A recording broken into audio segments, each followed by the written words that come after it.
Hello दोस्तों, नमस्कार। मैं रोहित कुमार बिंद्रा आप सभी का बहुत बहुत स्वागत करते हैं हमारे और आपके YouTube channel wifi Bindra study में।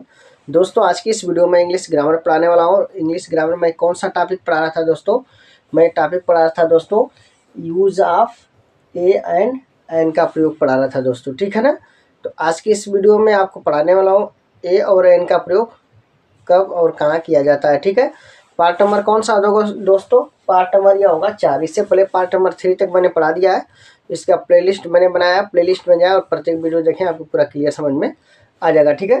ज़्यादा बात नहीं करते हुए स्टार्ट करते हैं, ठीक है। ध्यान से देखिएगा, यहाँ पर हेडिंग मैंने लगाया दोस्तों, part 4 English grammar articles use of a and an, ठीक है ना।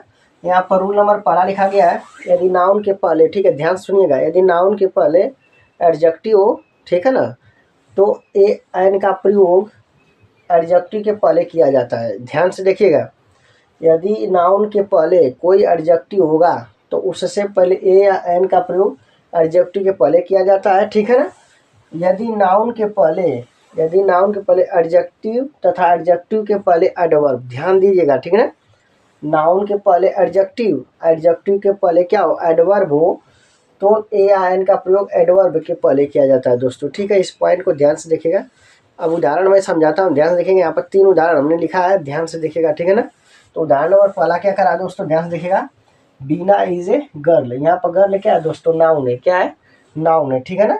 और यहाँ पर उदाहरण नंबर दूसरा में मैंने क्या लिखा दोस्तों, बीना, ठीक है, बीना इज एन इंटेलिजेंट गर्ल, ठीक है ना, बीना इज एन इंटेलिजेंट गर्ल। अब दोस्तों ध्यान से देखेगा, यहाँ पर क्या बोला है कि यदि नाउन के पहले एडजेक्टिव था, एडजेक्टिव के पहले एडवर्ब हो तो ए एन का प्रयोग एडवर्ब के पहले किया जाता है, ठीक है ना। यहाँ पर ये नाउन है, यहाँ पर क्या है, ये नाउन है, यहाँ पर क्या है, यहाँ पर एक एडजेक्टिव है, क्या है, एडजेक्टिव। समझ में आ रही बात ना।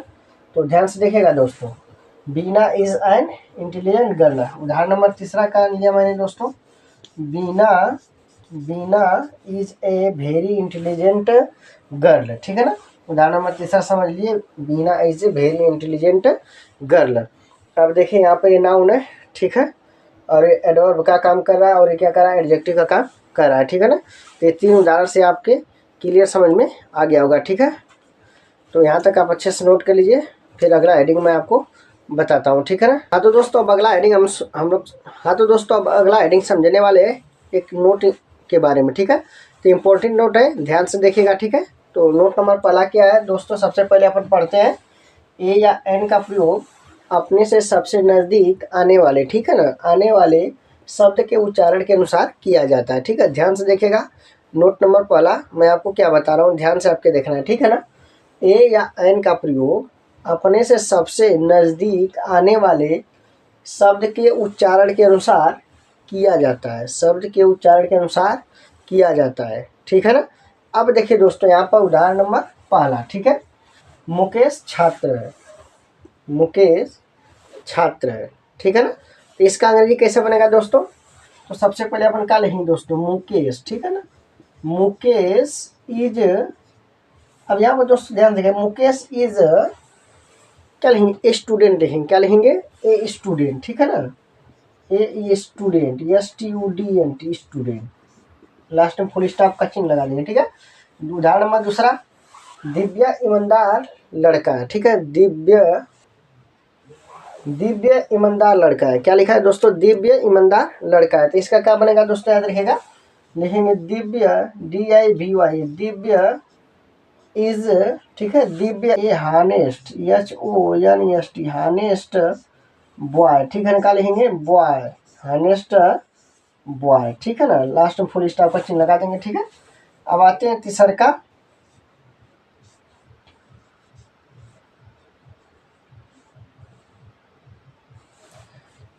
उदाहरण नंबर तीसरा समझते हैं, ठीक है। उदाहरण नंबर तीसरा क्या, ध्यान से देखिएगा, उदाहरण नंबर तीसरा, यह ताज़ा संतरा, यह ताज़ा संतरा, ठीक है।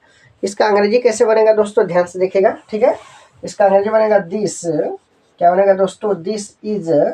अब यहाँ पर दोस्तों देखिएगा ध्यान से, ठीक है ना, ये ताज़ा संतरा, तो ताज़ा का अंग्रेजी क्या होगा दोस्तों, फ्रेश होगा, फ्रेश मान ताज़ा होता है, FRESH, फ्रेश, ठीक है ना। तो फ्रेश ऑरेंज लिखेंगे, क्या लिखेंगे दोस्तों,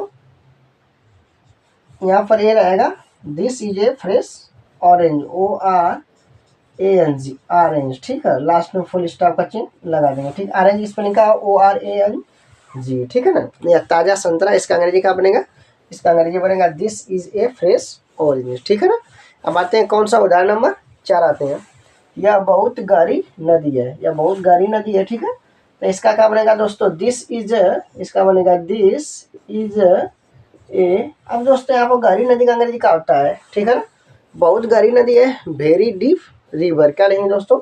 वेरी डीप रिवर। ठीक है ना, यहाँ पर लिखेंगे दोस्तों very deep river, RIVR river. ठीक है ना, फुल स्टॉप का चिन्ह लगा देंगे। ठीक है ना, यह बहुत गहरी नदी है, इसका अंग्रेजी क्या बनेगा? इसका अंग्रेजी बनेगा दोस्तों this is a very deep river. ठीक है ना। वीडियो आपके अच्छा लगा होगा तो लाइक शेयर एंड सब्सक्राइब जरूर करिएगा। फिर मिलते हैं अगले वीडियो में। जय हिंद, जय भारत।